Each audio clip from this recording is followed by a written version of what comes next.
Mother announced that my sister and her family would be living with us for free, and she told me you're an adult now, so pay $1,000 per month in rent. But I held back my laughter and said then pay $1,500 in rent, because that apartment building is. I am Samantha. I have lived with my father since I was young. My mother passed away from illness when I was 5 years old. She was always kind, reading me picture books and hugging me tightly before sleep. However, that warmth was suddenly taken from me. After my mother's absence, our home felt too cold and quiet. For the first few years, my father was submerged in grief. Yet, he tried to recover by immersing himself in his work. After some time, he started dating occasionally, but never introduced any women to me, likely out of consideration for my feelings. Despite this, we lived peacefully together. On weekends, we watched movies or had picnics in the park. Even though he was busy, my father always made sure to bake a cake for my birthday and attended my school events whenever possible. However, around the time I turned 14 years old, my father was promoted and his job became even busier. He started traveling more, only being home about 5 days a month. I spent a lot of time alone, but I kept telling myself that Dad is working hard.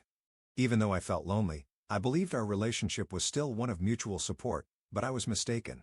One day he suddenly announced we're going to have a new family. Samantha, this is Elizabeth. She's going to be my wife. The woman he introduced wore sophisticated clothes and had a refined smile. Her blonde hair was neatly styled to her shoulders, and she extended her hand gracefully. Nice to meet you, Samantha. I'm happy to become your new mother. At that moment, a chill ran down my spine. Her smile was too perfect, almost artificial. Furthermore, Elizabeth had 2 children, 18-year-old Anthony and 16-year-old Christina. Though they were close to my age, they seemed like complete strangers to me.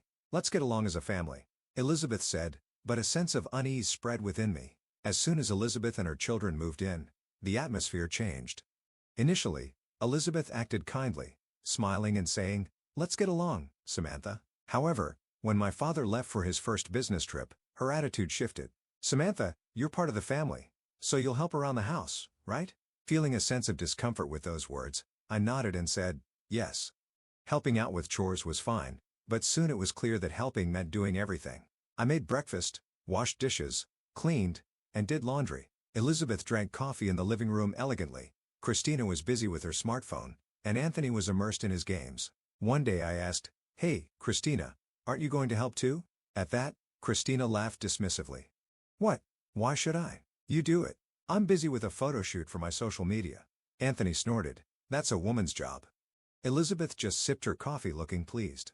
When my father returned from his trip, Elizabeth began her performance. "Welcome back, Douglas. I've been taking care of everything at home. It's tough, but I can manage the family." I was dumbfounded. I had done everything, yet Elizabeth acted as if she was the one struggling. My father thanked her. "Thank you, Elizabeth," and turned to me with a smile. "Is Samantha helping a bit?" "Yes." I swallowed my words. Arguing seemed pointless without evidence, and my father might not believe me. Thus began my days of hell. Elizabeth's dominance escalated daily, but I couldn't ask for help from anyone. If I talked back, I was scolded for being impudent, and the punishments grew harsher. After school, I was immediately put to work. I had no time to play with friends or even study. I had to endure. Elizabeth's demands became more severe, and my burden exceeded its limits. Something had to be done. I made a decision and reported to Child Protective Services. When an investigator came and questioned Elizabeth, she cried profusely. "That's not true. I love Samantha like my own daughter. I'm doing everything for her, but she's misunderstanding." Her theatrical voice sent shivers down my spine. However, the investigator couldn't make any conclusion immediately. Days later, the results were communicated. There are issues within the home, but it cannot be labeled as abuse definitively, so only guidance will be provided. I was shocked. Despite all I had endured, nothing would change? Elizabeth sneered. "To do such a thing, what a terrible child." And since then, her treatment of me worsened. I became isolated in this house and lost any escape, but I swore to myself, one day, I will definitely turn this situation around. Until that day came, all I could do was endure. My 18th birthday should have been a special day, but reality was different. My father was away on a business trip. Of course, I had received a message from him in advance, apologizing for not being able to be home on my birthday. However, the words that followed chilled my heart. "Enjoy a wonderful dinner with Elizabeth and the others." Dinner? For a moment, I didn't understand what was being referred to. Then the meaning quickly became clear. Elizabeth had lied to my father claiming, "We are celebrating Samantha's birthday at a famous restaurant in grand style." Of course, there had been no such plans. Like any other day, I came home from school and started preparing dinner. Christina was in the bathroom, as usual, filming videos for her social media. She had many followers and claimed, "I'm going to be an influencer in the future." Anthony, despite having graduated from college, did not work and spent all his time gaming in his room. Elizabeth was drinking wine in the living room. Gathering my courage, I said, "Hey, it's my birthday today." Elizabeth replied with a cool expression. "Oh, that's right, but you're an adult now. So there's no need for special treatment, right?" Christina giggled and added, "Exactly, you're 18 years old now. Why not celebrate by yourself?" I felt anger but held it in and continued making dinner quietly. As we finished eating, the doorbell rang. A package had arrived. It was from my father. When I opened it, there was a beautifully wrapped box and a letter inside. "To Samantha, happy 18th birthday. I am proud of how you always work hard with love, Dad." As I read the letter, tears nearly spilled from my eyes. However, Elizabeth's cold voice came from behind. "What's that? Let me see." She snatched the letter from my hands, glanced at it, and scoffed. "Ah, Douglas does love this kind of thing. Proud of how hard you work. What exactly is she working hard at?" "Elizabeth, give it back." When I reached out, Elizabeth deliberately threw the letter onto the sofa. "Well, you should be grateful, but things are going to change now." "What do you mean?" I watched her warily. Elizabeth took a sip of her wine and smirked. "You're 18 years old now, right? That means you're an adult. So what? As an adult, it's normal to pay your own rent, isn't it?" I couldn't believe my ears. "Pay my own rent?" "That's right. From now on, you'll be paying $1,000 a month." Christina and Anthony chuckled. "Well, it makes sense. You can't expect to live here for free forever, but it's only $1,000, so you should be grateful," Anthony added. I was beyond angry. "What about Christina and Anthony? What about them? Do they pay rent too?" Elizabeth shrugged dismissively. "Don't be silly, Samantha. They're family, so they don't need to." "Aren't I family too?" Elizabeth smirked. "You're not my real daughter." At that moment, something inside me snapped. I silently returned to my room and opened a drawer in my desk. Inside was an important property deed. It clearly stated that the house was in my name. My mother had left it for me. The owner of the house was neither Elizabeth, nor even my father, but me. The next morning, I consulted a lawyer. Then he calmly said, "The house is in your name. That means you have the right to charge for rent from anyone living here." "That's right. Conversely, Elizabeth and her children cannot live here without your permission. If they don't pay rent, they can be treated as squatters." "I see." I smiled slowly. That night, in the living room with Elizabeth and the others, I quietly said, "I don't think I should be the one paying rent." "You should be," I suggested. "What?" Elizabeth looked shocked. "This house is in my name. If you want to keep living here, you should be the ones paying rent," I explained. "Samantha, you're kidding, right?" Christina exclaimed in panic. Anthony tried to say something, but was at a loss for words. "If you don't pay, you'll need to leave," I stated firmly. "You're joking?" Elizabeth screamed, but I was done holding back. "Elizabeth, you said it yourself, didn't you? It's normal for adults to pay rent," I reminded her. Elizabeth's face turned red with anger as she yelled. "Douglas would never allow this." I responded calmly. "Then why don't you call Dad and check with him?" Elizabeth was left speechless. Silence took over the living room. My counterattack had finally begun. The next morning, I received a call from my father. "Samantha, can you talk right now?" "Yes, Dad. What's going on?" "Elizabeth called me. She said you told them they had to pay rent. Is that true?" I took a deep breath and answered quietly. "Yes, it's true." My father sounded puzzled. I could hear a small sigh from the other end of the phone. "Samantha, can't you reconsider? They are upset because it was so sudden." I closed my eyes quietly. Reconsider? Would someone who truly understood what I had been through say that? "Dad, can I ask you something?" "What is it, Samantha?" "Do you know what kind of treatment I've been receiving from Elizabeth and her kids all this time? While you were away on business trips, I was always the one stuck with the household chores. Elizabeth didn't do anything, but when you came back, she'd act like she'd done everything. Is that true?" "That's not all. Even when I reported to Child Protective Services, it ended with just a warning because there wasn't enough evidence. You didn't know, but I've been fighting this alone." "Samantha, that's and yet, the moment I turned 18 years old, she said, 'You're an adult now, so you should pay rent. Anthony and Christina are family, but you're not my real daughter.'" My father was silent for a while. I knew that it was necessary for him to face the realities he had failed to see. Eventually he said slowly, "I'm sorry, Samantha. I didn't know anything, and you didn't try to know." My father had nothing to say in return. "I can't forgive Elizabeth and her kids, so they need to leave," I stated firmly. "Understood, Samantha." His voice was a bit shaky. When the call ended, I stared at the ceiling, holding my phone tightly. But it wasn't over yet. I wouldn't let my guard down until Elizabeth and her kids were out of this house. That night, I faced Elizabeth and her children in the living room. Everybody, I've made a decision.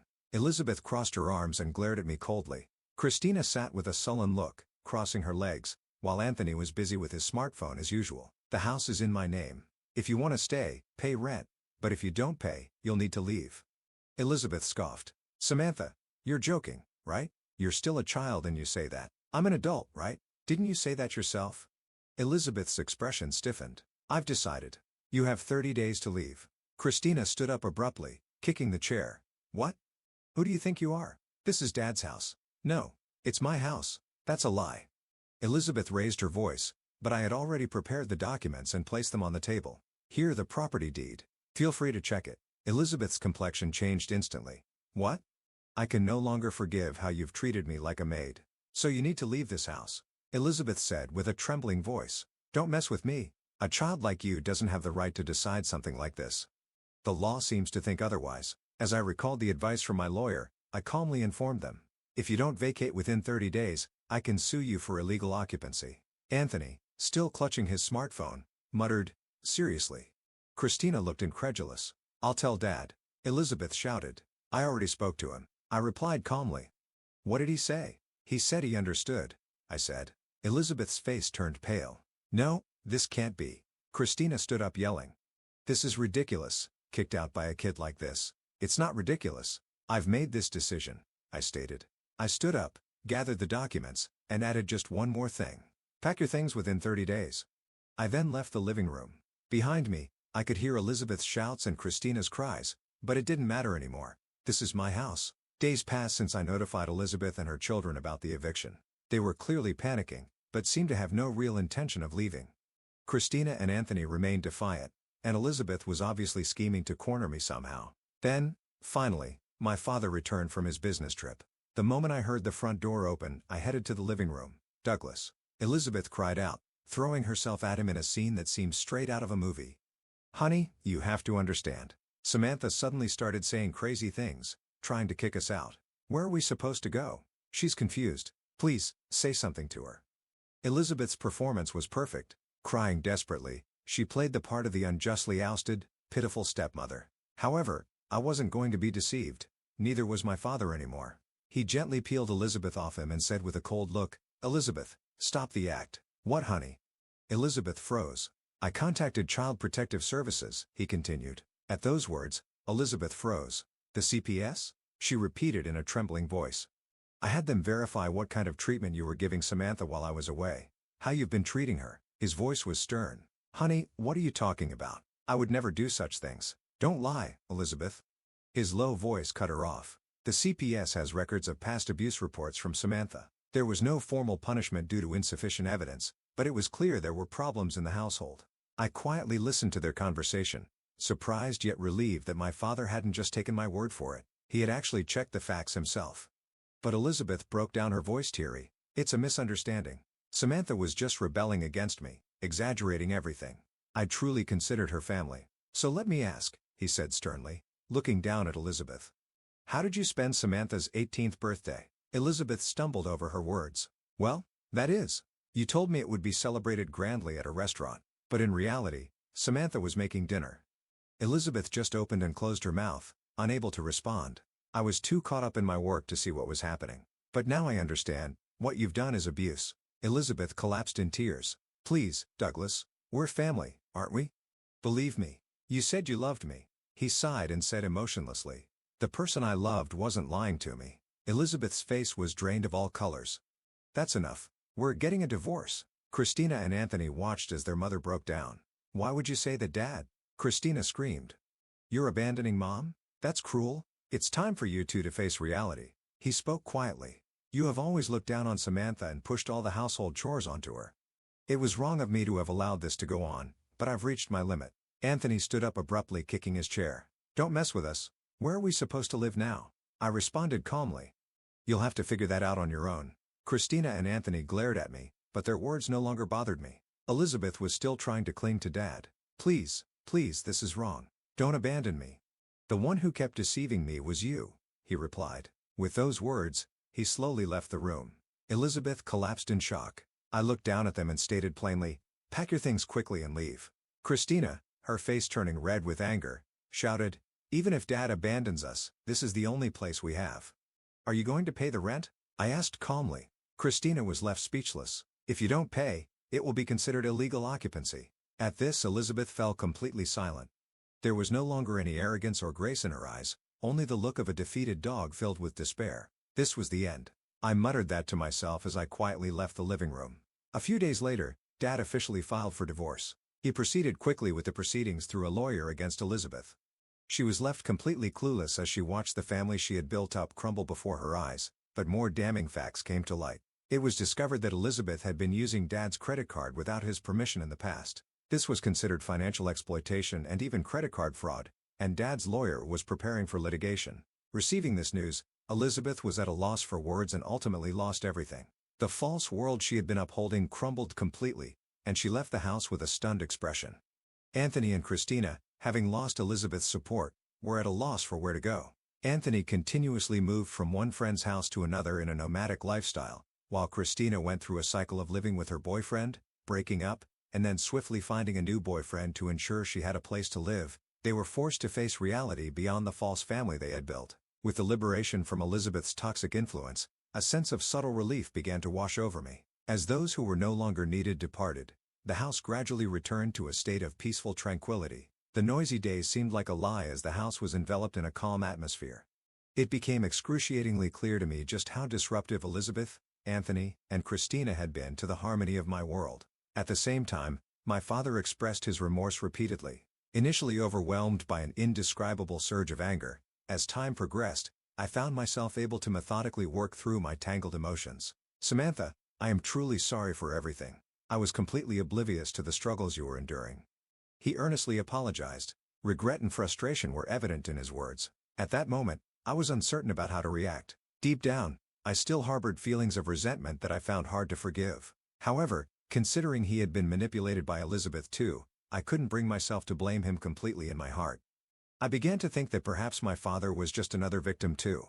Accepting this was not easy, but I decided to gradually try to reconcile. Initially, I was cold towards him, but gradually his sincere demeanor moved me. I may never completely forget, but at least I chose to mend our relationship without being bound by the past to move forward. Despite the difficulties, I managed to graduate from college. Each step held significant meaning for me. Initially consumed by problems at home, I had no room to think about my future. But after graduating and going through job hunting, I finally began to walk my own path. Then I made a resolution. I would remodel the house.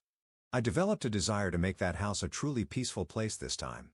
It was the house my mother left us where my father and I could start afresh with renewed spirits. "Let's truly make this a place where our hearts can rest easy," I declared as I initiated plans for the renovation. During this period, Elizabeth and the others faced their own struggles.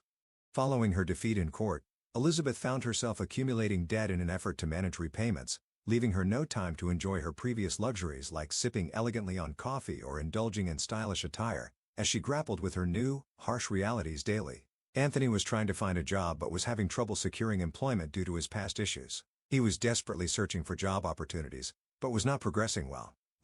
Christina, who had been thriving as an influencer on social media, faced backlash over a casual remark that went viral.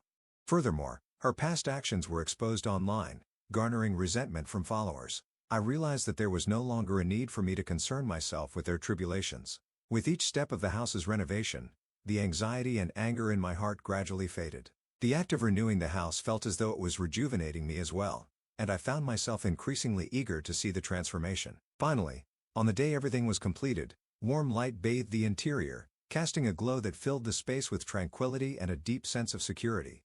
Realizing that this house is my new starting point, I take a deep breath.